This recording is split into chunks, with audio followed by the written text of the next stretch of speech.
Exodus 39. Of the blue, purple, and crimson yarns, they made finely worked vestments, for ministering in the holy place. They made the sacred vestments for Aaron, as the Lord had commanded Moses. He made the ephod of gold, of blue, purple, and crimson yarns, and of fine twisted linen. Gold leaf was hammered out and cut into threads to work into the blue, purple, and crimson yarns and into the fine twisted linen, in skilled design. They made for the ephod shoulder piece, joined to it at its two edges. The decorated band on it was of the same materials and workmanship, of gold, of blue, purple, and crimson yarns, and of fine twisted linen, as the Lord had commanded Moses. The onyx stones were prepared enclosed in the settings of gold filigree and engraved like the engravings of a signet, according to the names of the sons of Israel. He set them on the shoulder pieces of the ephod, to be stones of remembrance for the sons of Israel, as the Lord had commanded Moses. He made the breastpiece, in skilled work, like the work of the ephod, of gold, of blue, purple, and crimson yarns, and of fine twisted linen. It was square, the breastpiece was made double, a span in length and a span in width when doubled. They set in it 4 rows of stones.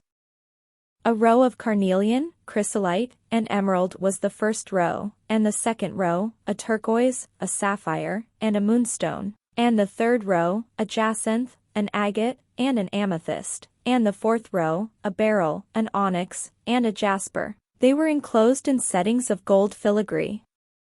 There were 12 stones with names corresponding to the names of the sons of Israel. They were like signets, each engraved with its name, for the 12 tribes.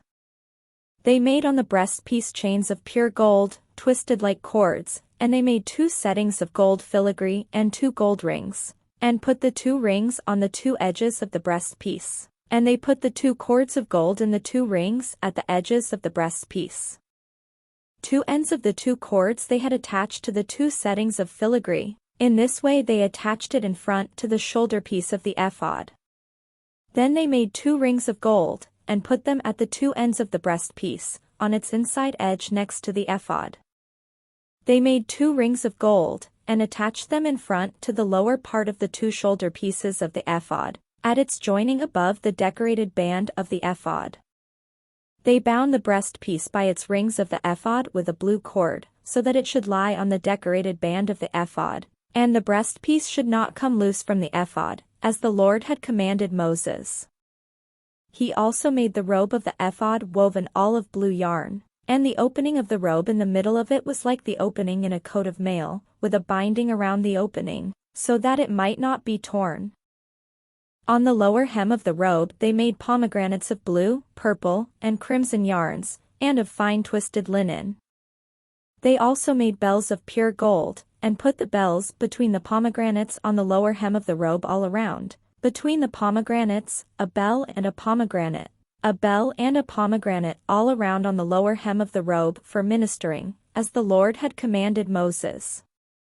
They also made the tunics, woven of fine linen, for Aaron and his sons, and the turban of fine linen, and the headdresses of fine linen, and the linen undergarments of fine twisted linen, and the sash of fine twisted linen, and of blue, purple, and crimson yarns, embroidered with needlework, as the Lord had commanded Moses.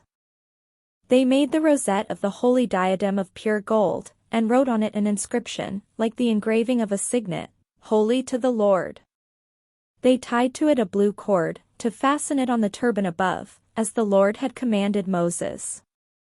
In this way all the work of the tabernacle of the tent of meeting was finished. The Israelites had done everything just as the Lord had commanded Moses.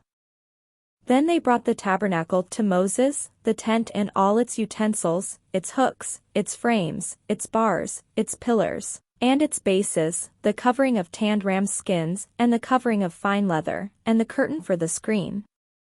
The Ark of the Covenant with its poles and the mercy seat, the table with all its utensils, and the bread of the presence, the pure lampstand with its lamps set on it and all its utensils, and the oil for the light.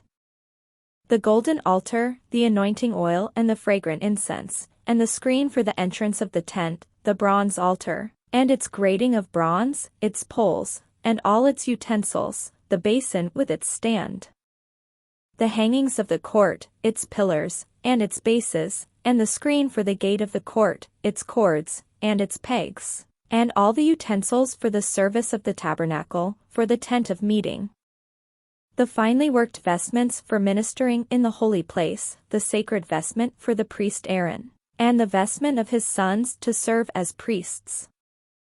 The Israelites had done all of the work just as the Lord had commanded Moses. When Moses saw that they had done all the work just as the Lord had commanded, he blessed them.